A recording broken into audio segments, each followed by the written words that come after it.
Presidente da República José Ramos Horta reconhece a China a contribuição significativa para Timor-Leste no desenvolvimento, inclui milhão Rio Atos Lima, China Yang, e subsídio Sira para projeto e infraestrutura Sira, no apoio crucial durante a pandemia Covid-19.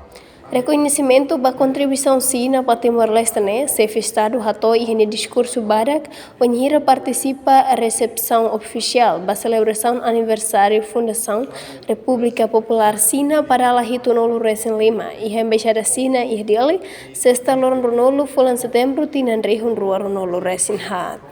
Se Estado foi Hanoi com a ligação histórica Sira nebe hahu kedas e década rihun ida atus hat inclui hatetan Sina ni papel dar membro permanente Conselho Segurança ONU da huluk nebe reconhece Timor-Leste ni soberania e hatinan rihun ida atusia hitonolo Recém Lima.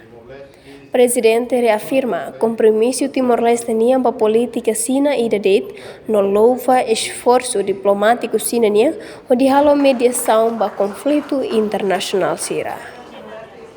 Embaixadora China mai Timor-Leste Wang Wenli hatetan, China continua no commitmento de apoio Timor-Leste no desenvolvimento na cooperação e setorial geração para geração.